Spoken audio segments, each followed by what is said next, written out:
Hello, Marjorie, Arnie, and Jacob. I want to play a game. You have reviewed many movies in your life, but with the release of Saw 6, I have a new test for you. You have to watch and review all of the movies in the Saw series. We need to talk. We need to think. But be warned, these reviews will be filled with spoilers, and the language used will offend some people. But this is your task. Live or die. Make your choice.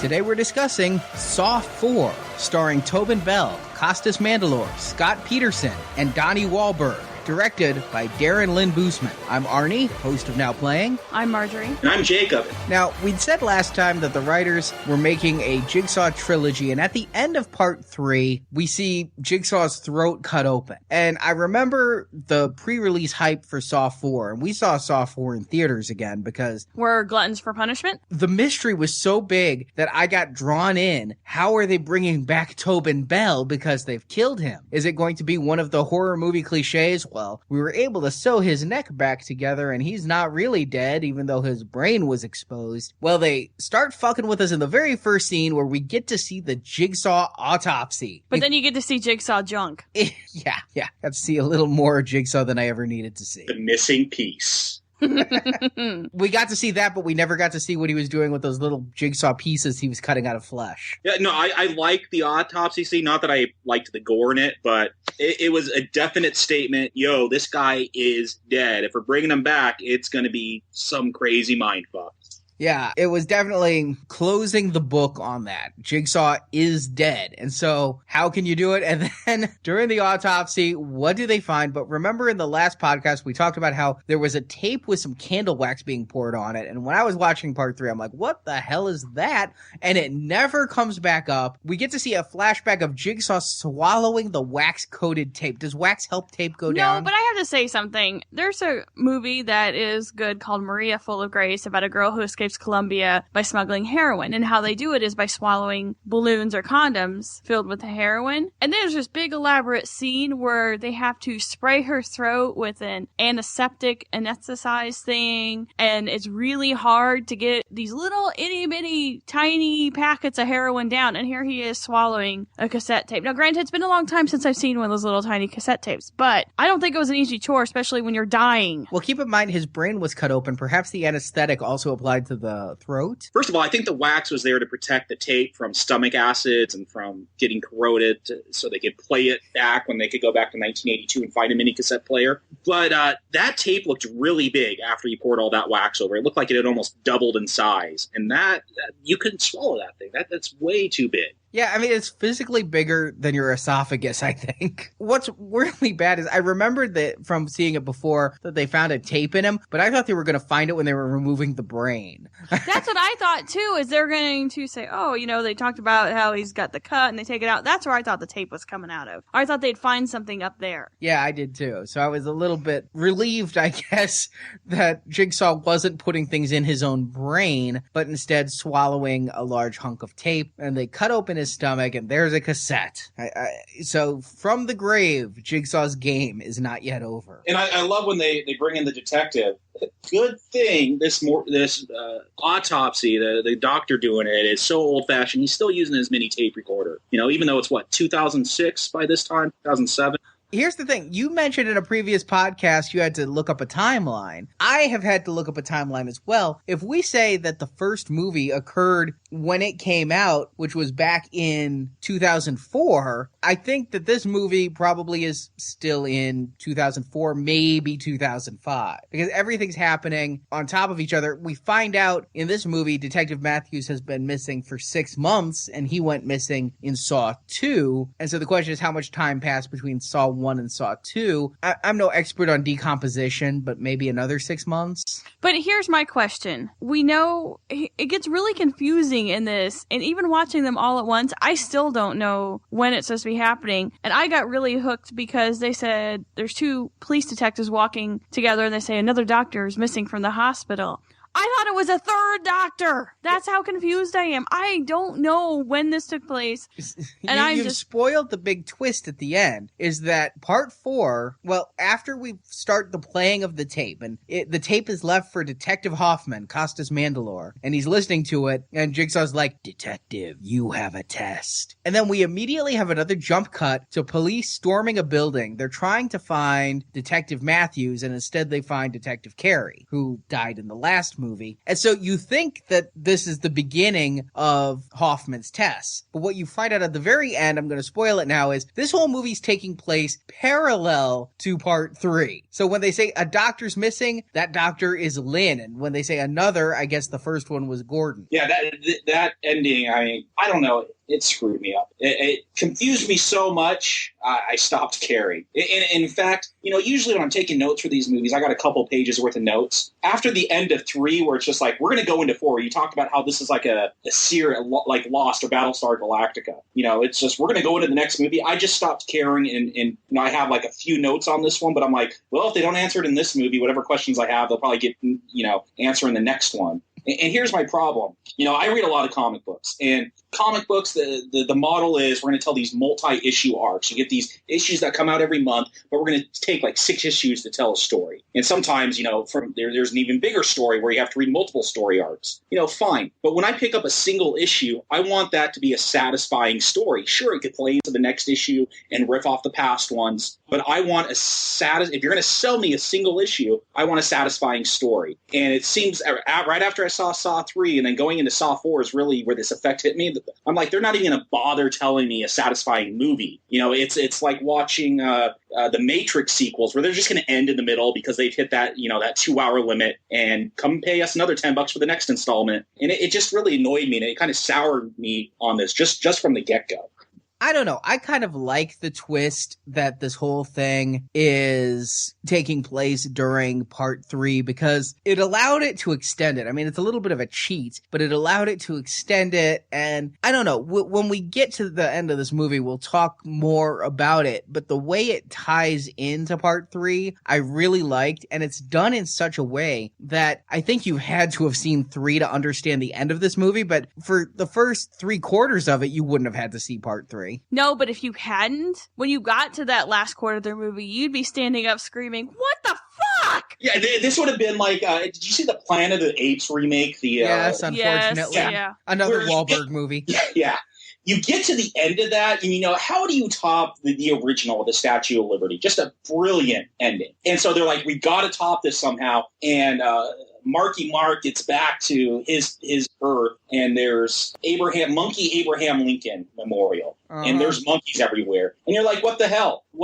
It's a surprise. You could have had a talking cantaloupe. It would have been just as logical as this ending. I mean, you get to the end, I need to be able to have some logic that built up to there where I could appreciate the twist. And I don't know, that was just, especially if you haven't seen the other movies, you don't know what's going on here. I will agree with you on that, Jacob, is that this was a twist for twist's sake. Every other movie had, again, what I refer to as the Fight Club ending, where if you go back and watch the movie again, you'll see it in a different light.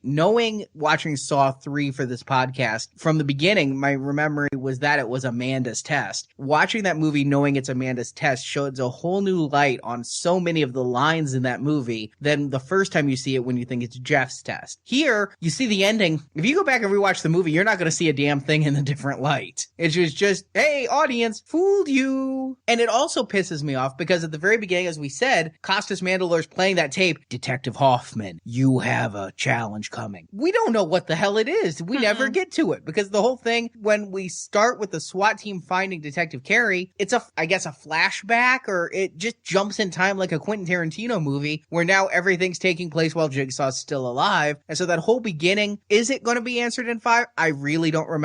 I don't know. But it sure as hell isn't answered in 4. And you should put your cliffhangers at the end of the movie, guys. It's not at the very beginning. The opening credit cliffhanger. Well, this is the first time now that the FBI seems to be involved in the investigation. I'm like, oh, it took you this long? Jesus Christ. That was my reaction exactly. I'm like, wow, they finally got a clue. But here's what kind of is weird. Detective Carey was sending them, like, secret messages. So I don't know if, like, they knew. Well, since we know what's going on, I guess we need to talk about this at the end. How was Detective Carey sending It said she was sending messages and no one else knew she was. To the FBI? Yeah. Oh. Now, I don't know too much about police FBI protocol, but I'm pretty sure if you got a serial killer, the FBI is all over that shit. Because that's what they do. I don't think they're sending secret messages. Why didn't anyone else know about the FBI? Yeah, we were introduced to FBI agents Strom and Perez. And this is also where it gets very confusing for me, because Strom and Hoffman are similar looking and similar build. I often got very confused because the movie shot very darkly and in low light situations as to who was who at various times. I will admit that at the end montage of this, we get to see Hoffman doing something, and Hoffman's wearing a suit and tie, which is what Strom wears the whole thing. And I'm very confused. I was like, was that Strom in that quick cut? And I had to back it up and freeze frame and be like, oh no, that's Costas Mandylor. Yeah, I had the same problem, especially when they're in the same scene. I'm like, who's talking to who here? Now, did you also feel that the interaction between the FBI agents was utterly ridiculous, and it was like Strom was training Perez, and it was some big training mission for her? It came off to me like FBI meet the local police do in every movie. You're the FBI now. You're the pawns. Get out of our way. I mean, that's how it came off to me, just very cliche. But wasn't Perez his partner in the FBI? Yes. However, every interaction between them, he was like quizzing her and saying, now look at this. What do you think it is? And she'd have to give the answer. He's either a condescending asshole or she's in training. I thought that might be the twist where, because they talk about how Amanda couldn't carry these bodies around. She was too little. So I thought he was kind of giving subtle hints that he's behind this and he's this other that they start alluding to right in the beginning. And he's kind of very sinister and secretive, and maybe he's trying to drop these hints so he can trap these people. I thought that's what was going on. Can I just say I'm glad he's not, because I hate it when the secret killer is revealed to be somebody who just appears in the last movie. They did that in the TV series Nip Tuck. There was this murderer, the Carver, and the big question is, who is the Carver? And there were all these theories, who is the Carver? And then they have a new doctor just happened to move to town, and it turns out the new doctor who just moved to town was the Carver who was there before the doctor presumably moved to town. Just too convenient. So had Strom been Jigsaw's helper all along, that would have been too convenient. So I'm glad it wasn't. But yes, that is the big thing set up at the very beginning, because we know Jigsaw's dead and we know Amanda's dead. So how are we having this movie? Well, Strom basically tells the audience and Costas Mandylor, Jigsaw couldn't have done all this alone. Jigsaw was brains, and Amanda, well, couldn't lift. So what was Amanda? She wasn't brains or brawn, but there was some brawn somewhere who put Detective Carey in the trap. So I thought Strom might be there, but I also, in the back of my mind, now we talked about in the last podcast that Lawrence Carey, Elway, isn't coming back, but I also thought, maybe this is where he comes back into the story too, because they start dropping these hints.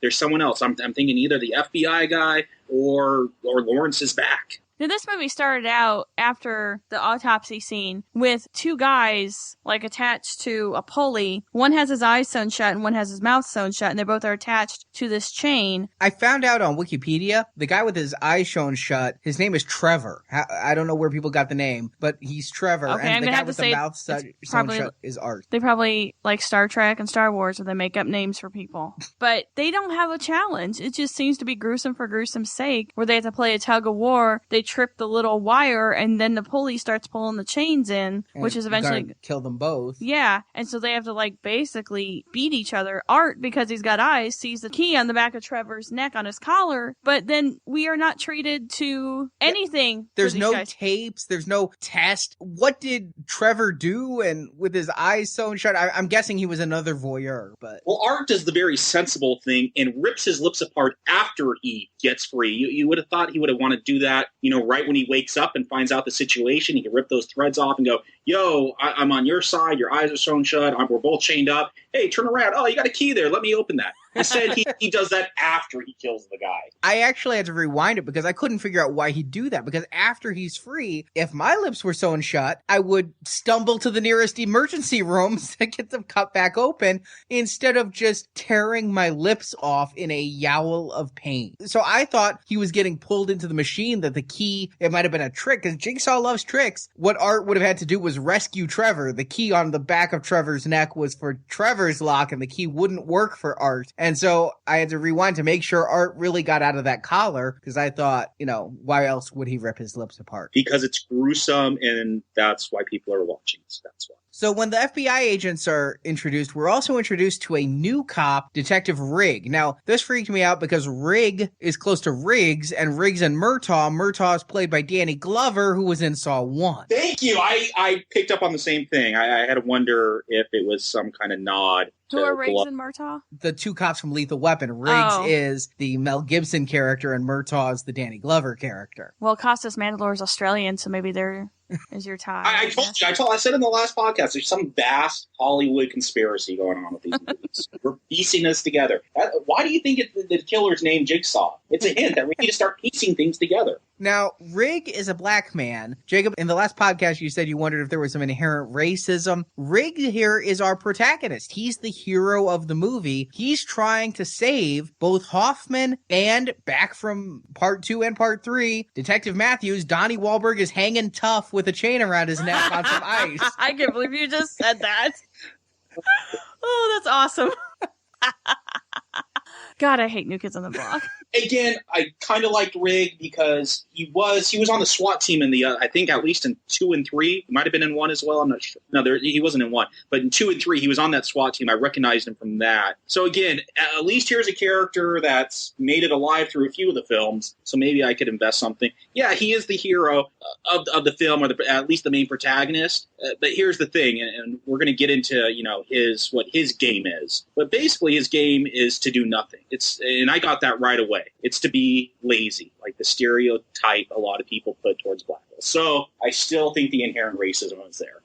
I had a question. Why couldn't he just walk out the door of his house and just say, screw it all? Well, that's what he was supposed to do. Yeah. His thing was walk away and not do anything, and everyone would live. Yeah, what Jigsaw says is, Jacob, you said that his lesson is to do nothing, but in fact, that's not what his character is. His character is so caring that he'll do things that break procedure. And when they're investigating Detective Carey's site, he runs through a non-secure door, and Detective Hoffman tells him, you never run through an unsecured door. And so he's too caring and really too good. He's trying to, I thought he was dating Carey, but then we saw his wife, so now I was really confused. But I thought that was his girlfriend. No, he was just trying to help her. See, they didn't set that up very well, because I just thought they were an item. I thought he just cared about her because they were on the police force together. Yeah, I thought the same thing. But here, okay, and this bothers me now, because now we got a bunch of hypocrisy coming from Jigsaw. Because he's putting Rigg through this test because he cares too much. He's too obsessed with saving people. Yeah, Jigsaw says something about, you're so afraid of others making the wrong decision that you can't make the right one. Is this, kettle, meat, pot? That's the whole point of Jigsaw, is he's obsessed with saving people. It's a very twisted sense of saving people, but he's just as obsessed as Rigg is. And so it really annoyed me during this film, that whole hypocrisy going. Well, let me ask you, I never thought this, but until this conversation, do you think the movie was trying to show us perhaps the story of Jigsaw training his next disciple, and that at the end of the movie, the twist is Rigg is Jigsaw's new disciple? I mean, they played up like that. They first see what I see, judge how I judge. I mean, feel how I feel. Yeah. Yeah, feel how they definitely try to get the viewer to think, and I did think this. I mean, this movie gives you a lot of things to throw you off the trail, and this is one of them. I definitely thought, okay, Jigsaw, because again, I thought Jigsaw was already dead at the beginning of this movie, so we haven't got to that twist ending yet. So I'm like, okay, so this is, whoever's killing these people after, Jigsaw left, here he is getting it's a very Sith and apprentice thing here, Jedi and apprentice. We got to raise up the next apprentice so this Jigsaw thing could go on forever. I definitely thought that Rigg was going to, at least they made it look that way, that he was going to be the next Jigsaw. See, I thought he was being framed to throw everyone off the track because, I mean, really, who cares about a member of the SWAT team? They knew he was troubled because they had to send him home. He was having problems, and his wife just left him. And he beat up a school principal. We see in a flashback, he beat up a school principal who was abusing a little girl, and I thought he was just a big patsy, and that's why it was doing it. I didn't get too deep in the fact that maybe he was a disciple. I was also wondering at times, I couldn't tell if Strom thought Rigg was the disciple or if Strom knew Rigg was going through tests, because it kind of goes back and forth. When they're in Rigg's apartment, they're like, why are all these pictures here of all these people? He must be the disciple. But then also written on the wall is see what I see, all of that. And by the time they make it to the second scene of the hotel room, Strom is very much like Rigg is going through a test. Well, my theory always was that the FBI was brought in because they thought it was an inside job and that there was help on the police force. And I think they even mentioned that at some point in the movie. But that's why I thought that Detective Carey was sending the secret messages to the FBI. And I'm probably making this to be way out more than it is and thinking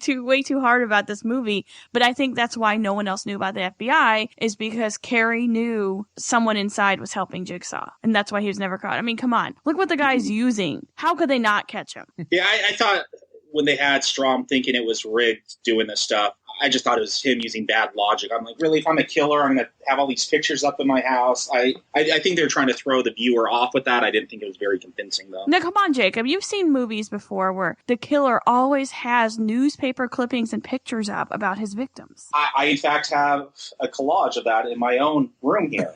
Yes. I'm a murderer. I'm just obsessed with, Now, did you guys find it weird that at some point, I guess it was Rigg, when they sent him home, he was looking at a book about the Jigsaw killer? Did you catch that? There was like a book and there was a magazine, but I couldn't tell if it was necessary. The book was definitely about Jigsaw. I think the magazine was actually about John Kramer, the engineer philanthropist. But only at this point did the FBI step in, because if they're writing books about the serial killer, that's still with on the his loose. Picture on the cover, right? Yeah, so... And wasn't it in 2? Isn't that the first time they knew who the Jigsaw killer was, when they found him lying in that room? Yeah, but you know what? They did say Detective Matthews had been missing for 6 months. Uh-huh. But so therefore, they got that book to print in 6 months. And if you think they can't, Sarah Palin's book is out and Rod Blagojevich's book is out already. Yeah. You can get a book to print in 6 months if there's media hype. But they're already interviewing his ex-wife, which we meet his ex-wife and learn more about Jigsaw's backstory. But seriously, they can't catch this guy? Really? Seriously? Come on. All right, let's talk about Jigsaw's backstory since you brought that up.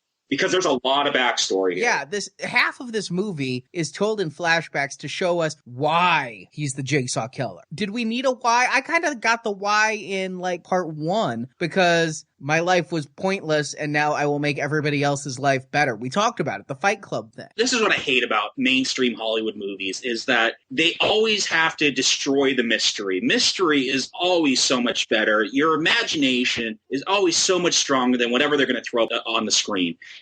Steven Spielberg, the ultimate lesson of Jaws, you don't show the monster until the last 10 minutes. That's what makes it horrifying. And so when I get this whole backstory, you destroy the mystery. I mean, this was probably going to Star Wars. The prequels just destroyed so much mystery. I had such a better prequel story that I had created in my head than what, Jar Jar and stepping in space camel poo. The mystery is always so much stronger, and I didn't, I'm glad I found out what the pigs were about, because it just happened to be the year of the pig on the Chinese calendar, but I didn't need so much backstory. Well, what we see is that he's a happily married engineer and philanthropist who's building clinics for his wife to run to provide medical care to the poor, and they're building homeless. It's a drug addiction clinic. She's helping junkies. Okay. Which will explain why he met Amanda, maybe. Yeah. And also he's building, I understand there's a scene with him and his lawyer, who is Art from the beginning, that they're building apartments together, low-income housing, and it's John's engineering that's going to make those buildings special. I've seen low-income housing. The thing that's special about it is how efficient it is. Well, it's going to have those breakfast making machines in Pee-wee's Big Adventure. And so all the poor are going to want to live in his housing. And if you start spending your money on crack, big jaws are going to come down from the ceiling and cut your head off. Yeah. I mean, I guess, now we know where he got all the crappy buildings from. He bought them to make into crappy poor people housing. But one of the junkies breaks into the clinic to get some methadone or something. He wants to steal something from the clinic. And on his way out, he smushes Jigsaw's wife between a door, causing her to miscarry their child. And he must have hit it pretty hard. I really don't know much about pregnancy, but it must have been like, I guess if you push it down, it just has no other place to go. Her uterus cracked like an egg because she got smushed in the door and immediately started bleeding out her legs. Her hoo-ha. Yeah, I didn't want to. Yeah. So that is why Jigsaw became despondent, is because of the death of his child, and immediately he becomes a recluse and starts holing up in this warehouse, which they show him buying the warehouse. But I still don't know why he built it. They're like, this will be great for your projects. So he can make his puppets, which we still don't know why he has a puppet. Well, he made the puppet for his son, but what a creepy-ass puppet to give your son. Is that why he made... Like, I kind of figured maybe he's trying to make a toy, but there's no way you're going to give that to a little kid. Yeah, it's scary. If I got it now, there's no way you're going to give that to a kid. Yeah, he made it as the first toy. He was making a crib for their child, and they made that doll, which, by the way, I said Trevor has a name. The doll has a name. His name is Billy. I found that out on Wiki. Do you have, like, the role-playing guide to Saw? Is that what you're getting this? So it's Billy the puppet that was made for the baby whose name was going to be Gideon. Named after a dilapidated meat plant. Pig processing plant. Why would you name your son after such a rundown building? I could understand naming the building after the son, but you don't go, what's the first building I own? Oh, that piece of shit warehouse. That's my son's name. Like when you think of garbage, think of Akeem. When you think of meat packing, think of Gideon. And so then, of course, the first Jigsaw victim, his name is Cecil, who is the junkie who caused his son to miscarry. And immediately, he didn't start light. He started by having a contraption where knives were linked to a chair, so the man had to cut his face apart in order to release his bonds. So, to quote Jigsaw, the ugliness on the outside matches the ugliness on the inside. But it was flawed, and he was a test subject because the chair fell apart. That was the point. But he was still attached to the things. It didn't release his hands from the little cutting devices. I think it did. I thought it didn't. I thought it was supposed to break. I thought that meant he got out of it. Yeah, he got out of it. I thought his hands were still attached to the little... There were knives in the chair that were cutting his arms, and his feet were being cut. Yeah, he got out of it. So, to go back, was this a person worthy of Jigsaw's torture? He's a junkie. He didn't mean to kill the kid or abort the fetus or whatever you'd want to say, but it was an accident. I was going to say, did Jigsaw really want to redeem him? No, I think it was purely revenge. Now, wrap your head around this, too. Oh, here comes that college degree. I could already tell. No, I was investigating the timelines because I'm all screwed up in my head over this. But according to the timelines, because of the Year of Pig was 1995, they're saying that the diehard fans of these movies are saying that this happened to Cecil in 1995, and the cancer happened before that. So he's been living with cancer for like 12 years. Or all these movies take place in the 90s. No, they're saying... Which makes sense with the microcassettes. Yeah, well, they're saying that these movies, the timeline is 2002, 2003 for the movies put out thus far. So I don't know where they get the 11 years, but they're saying that since the Year of the Pig was 1995, there's a camp that says that's integral to the story, it's 1995, and there's another camp that says the writers are idiots, they don't know the Chinese calendar. I'm just going to say this is alternate universe, 2000 whatever is the Year of the Pig. That's my explanation. Well, let's talk about the Year of the Pig, because that's where he kidnaps Cecil, because all junkies love a street festival. They love the Chinese New Year. It's a well-known fact, Arnie. I mean, what junkie doesn't like a little Buddha?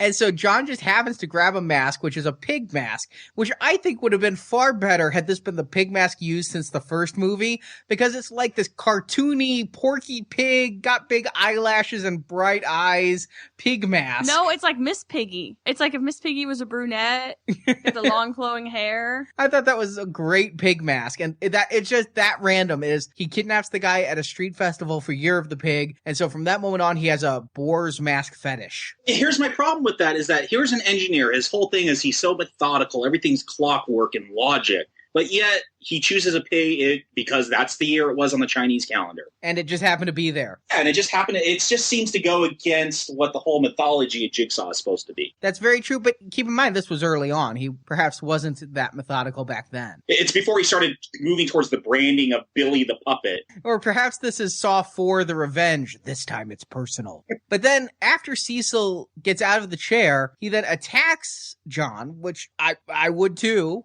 and just happens, oops, I tripped into a thing full of razor wire. Lucky you happen to have that razor wire just laying there. We've got one in our basement.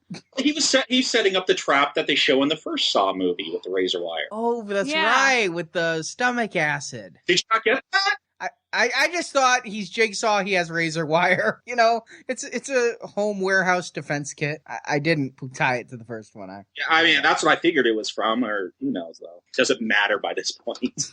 And then we see the only thing I remember from part 5 is Jigsaw reveals another trap, which is this giant plexiglass coffin filled with broken glass. And it never pays off in this movie, and then I finally remember. Yeah, it doesn't, does it? No, we see it, and it's like this lingering shot, just like the cassette in wax last time, and you're like, what the hell was that? And it'll come back in part 5. So that's Jigsaw's backstory, explaining why he was what he was, and the wife is there, and the wife's kind of pissed off. She left him and I guess took her maiden name back because her last name isn't Kramer. And the police leave her in an unair-conditioned interview room the whole movie. So for a long time, they keep her in there. I felt but doesn't she seem kind of protective of him as well? Like, you have to really threaten her a lot and bang on the wall a lot to get her to spill it. Is that the case, or does she not really know? I mean, she said so much by that point. You know, they're not asking exactly the right questions. And well, she's very cryptic at the beginning. They're like, well, to understand John, you have to understand the Chinese calendar. Like, why? Like, I totally thought, I'm like, okay, again, here's like suspect number 4 for me who might be picking up the Jigsaw legacy. I mean, why are you being so... It was like going back to the first movie when Lawrence first gets picked up by the cops because they think he's the Jigsaw killer, and he's sitting there with his lawyer, and they're like, well, where were you? And he's like, I don't want to say. You know what? When you're talking to your lawyer, you can tell him if you're the murderer or not. You can tell him if you're having an affair. It's confidential. Actually, you can't tell the lawyer that you're a murderer, because then if you wanted to deny it, the lawyer cannot allow you to perjure yourself on the stand. Why do you know this, Arnie? A little bit of advice for our listeners.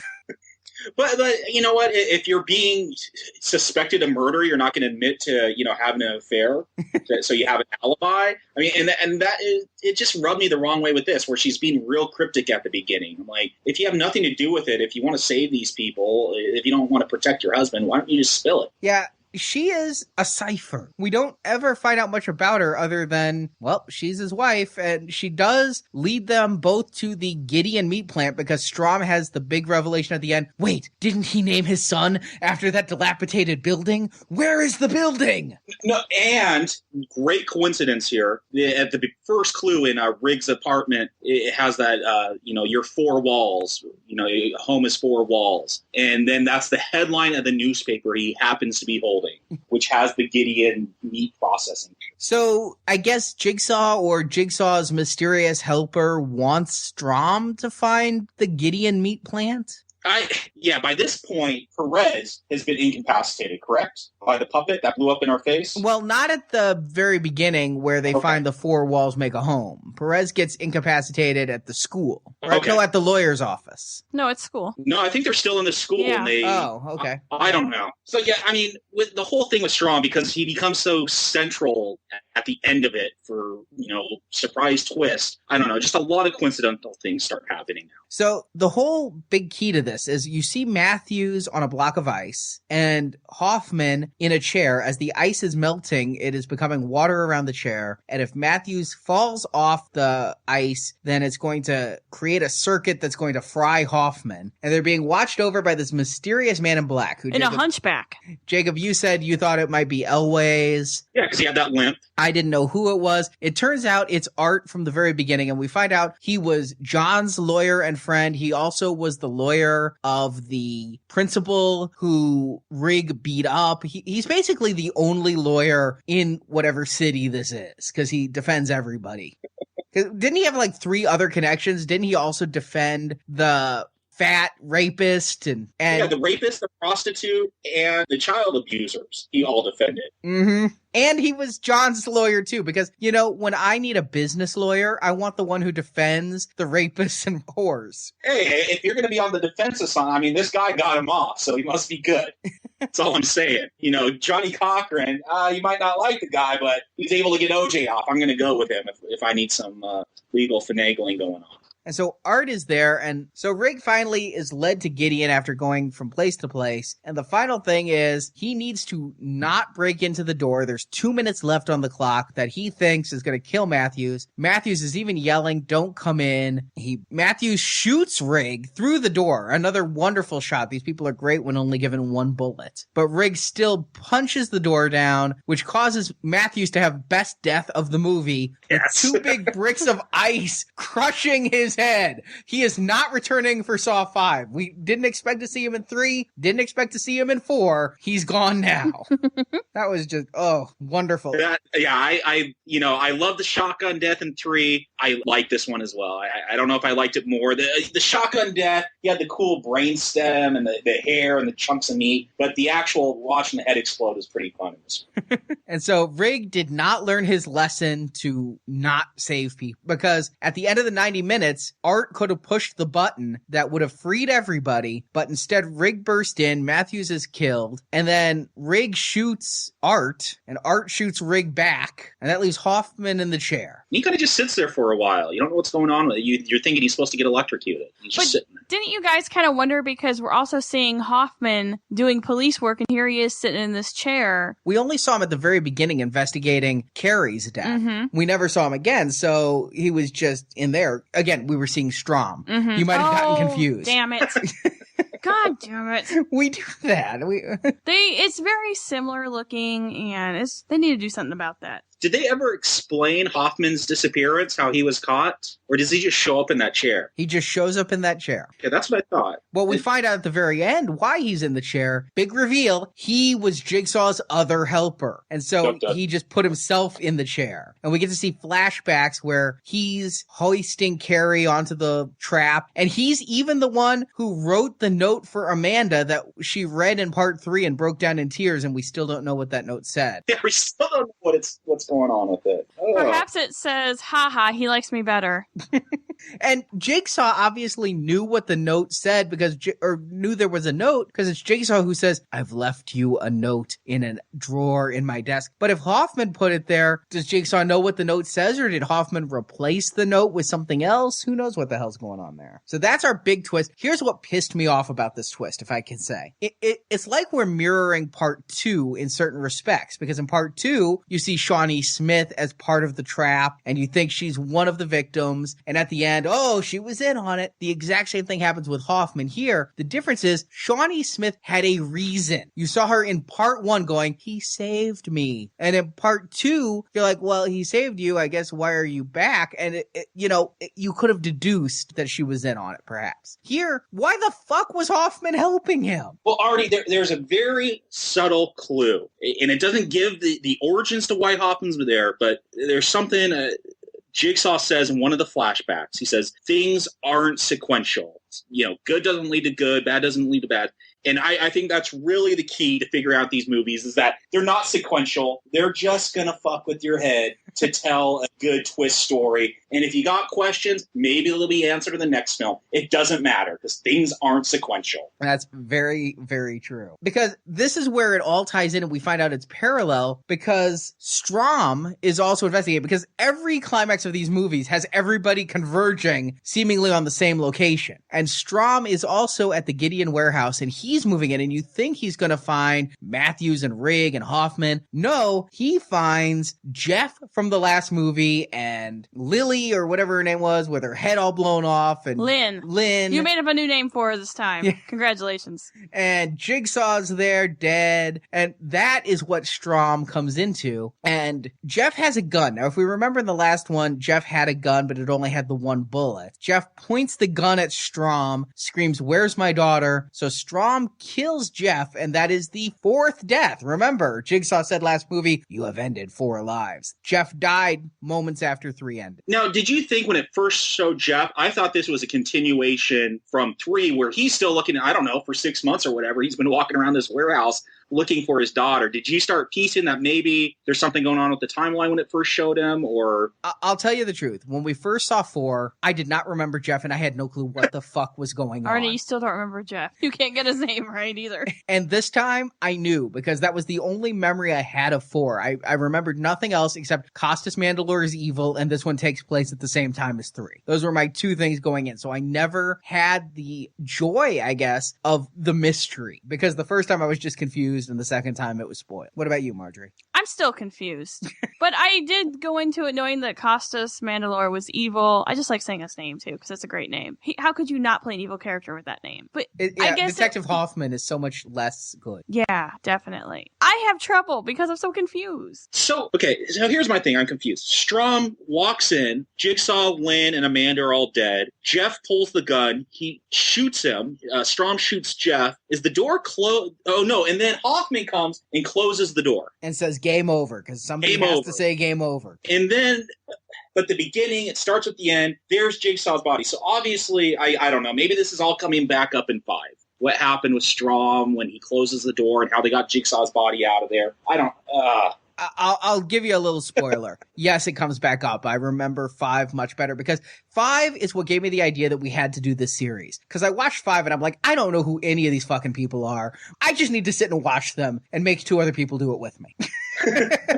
See, perhaps you're Jigsaw and we have some sort of test. That makes you Amanda and Jacob is Costas Mandalore. At least I got the cool name. Yeah, you did. You're right. And I'm just a junkie engineer. Here's the other thing. Now that we know that the autopsy scene takes place where we know Hoffman's evil, and the tape saying to Hoffman, it's Jigsaw speaking to Hoffman, you know, no one gets out of this. There's another game for you. Are we to believe that Hoffman was hoping once Jigsaw was dead that he was going to be free of this, or that because that's kind of, I had to go back and watch this a second time to figure out that ending, because the whole tape there is to make you believe that Hoffman's going to be stuck in this game. And then you find out that's really the end of the movie there. Yeah. So are we to believe that Hoffman was trying to get out of this, and it's like a gang, you're never out of this, only if you die? It's like Seinfeld. It ends as it begins. The movie started with Hoffman playing the tape. The movie ended with that exact same thing of Hoffman playing the tape. What I took it as is after his death, Jigsaw left Hoffman a test the same way he had tested Amanda. So Hoffman still has his own test coming. I think Hoffman thought he was the new Jigsaw,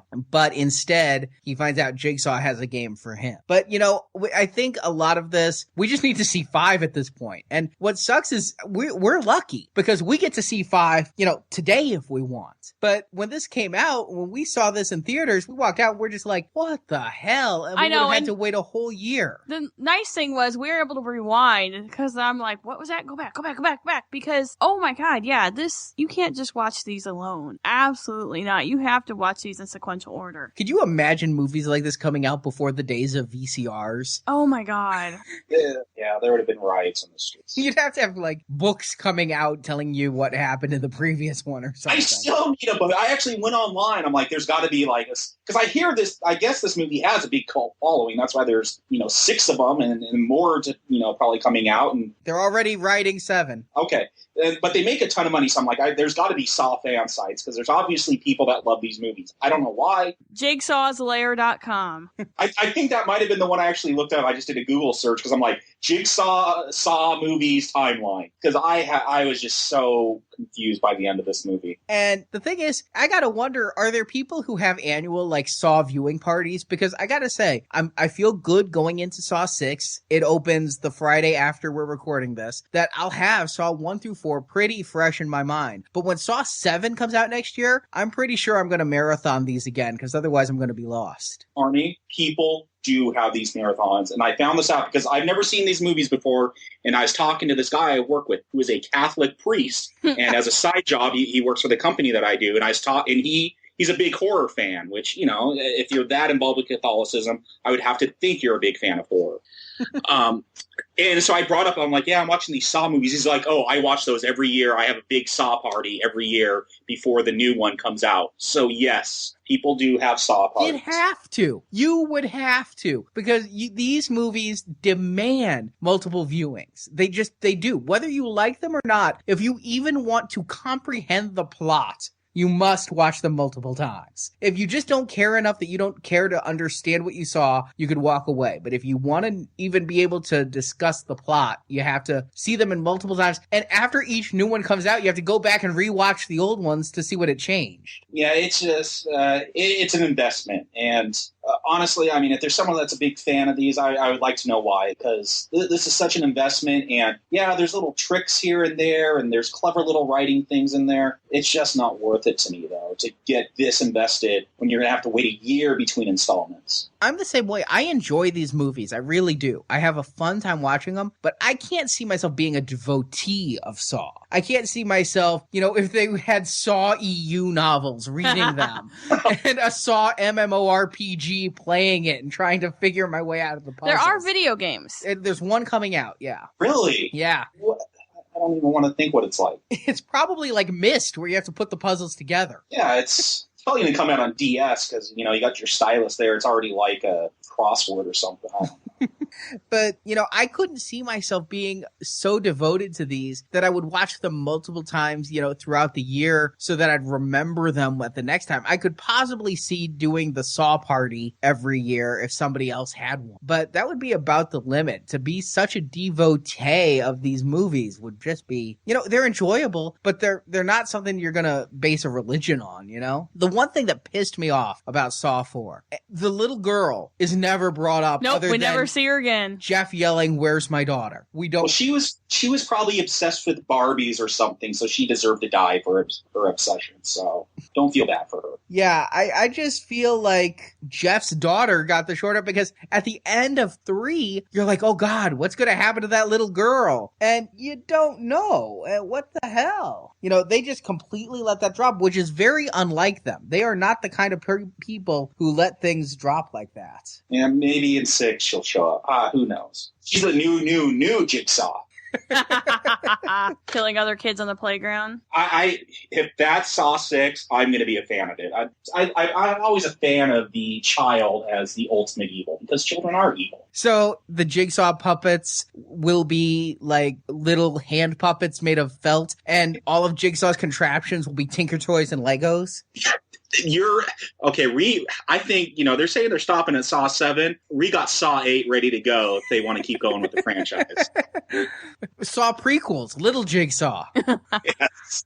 All right, so I guess that ends our discussion on Saw 4. So, Marjorie, Jacob. Recommend or don't recommend, make your choice. If you're this far and you're listening to our podcast and watching these, why quit now? But you can't watch these standalone. I've said that. This one is a giant mindfuck, I think, because everything you thought about the Saw timeline and franchise is just blown out the window. And unfortunately, kind of like Lost, the TV series, you're going to have to do homework, I think, to figure out when all this is going on. But as a standalone movie, would you recommend Saw as a solo chapter rather than as part of the series?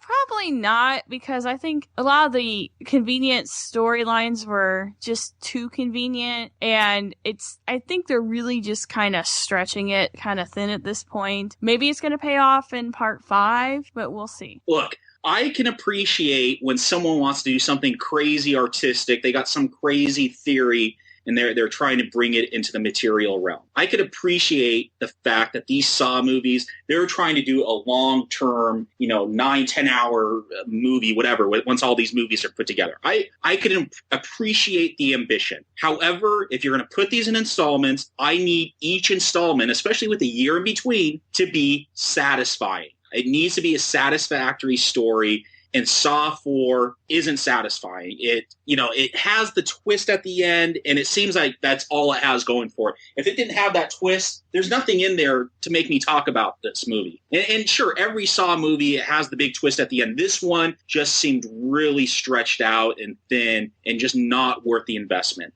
There's a line in this movie. It talks about cherish your life. That's the brochure, on Jigsaw's wife's, her brochure for her hospital. Cherish your life.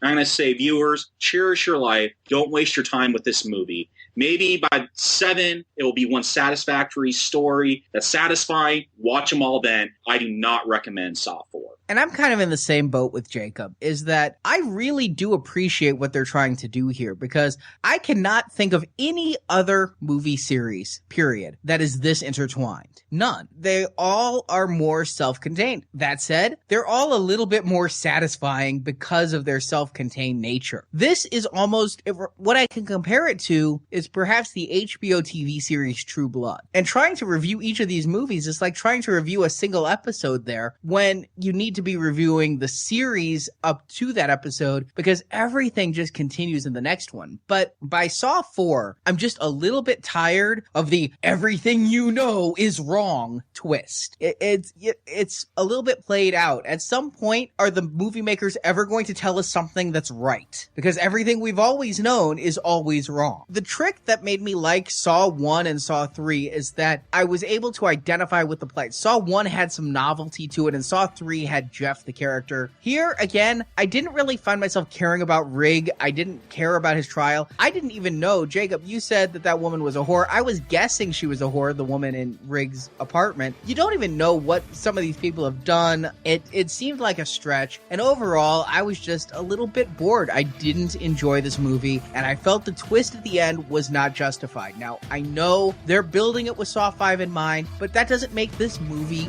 work alone. When we finish seeing Saw 6, which will be the most recent as of these recordings, maybe we'll have to look back and say, do you recommend the series? Because these individual installments, 2 and 4, we're like at the anti-Star Trek. 1 and 3 were good, 2 and 4 weren't. And so I'm hoping 5 is good again, and that means 6 will suck. But it's hard to judge everything individually like this, because you can't skip them. You can't just watch the good ones. So, no, I can't recommend Saw 4 alone. But as far as the franchise goes, Saw 4 is also starting to wear its welcome thin. I was really with it through Saw 3. Saw 4 is the first one where I'm like, all right, you guys got to step it up a little more in order to keep me interested. But there's 2 more to go, so we'll have to see what happens. So thank you again, Marjorie and Jacob, for joining me, and we'll be back next time to discuss Saw 5.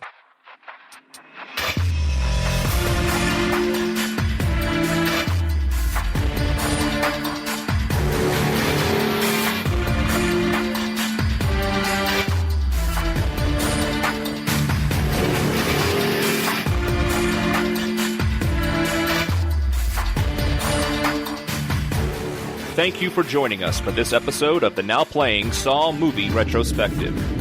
Congratulations, you are still alive. If you enjoyed this podcast, please leave a review for us on iTunes, or post about us on Facebook, Twitter, or your social media avenue of choice. You can find more Now Playing retrospective series at our website, nowplayingpodcast.com. Series include Halloween, Friday the 13th, Star Trek, Terminator, and others. This is the most fun I've had without lubricant. Now Playing is a Venganza Media production. Copyright 2009, and is not affiliated with Lionsgate Pictures or Twisted Pictures. Saw and all that the Saw universe contains are copyright and trademark Twisted Pictures, and no infringement is intended.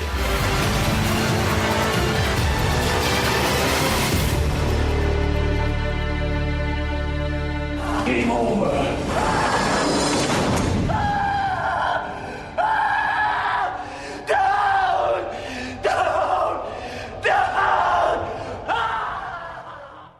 And I'm Jacob, and I'm glad I'm not Donnie Wahlberg. Did you ever think you wanted to be Donnie Wahlberg? He got a lot of chicks in the 90s. It's And 80s. And 80s, they might have, been kind of young, but I'm just saying. I would pick the other Wahlberg brother if I were you.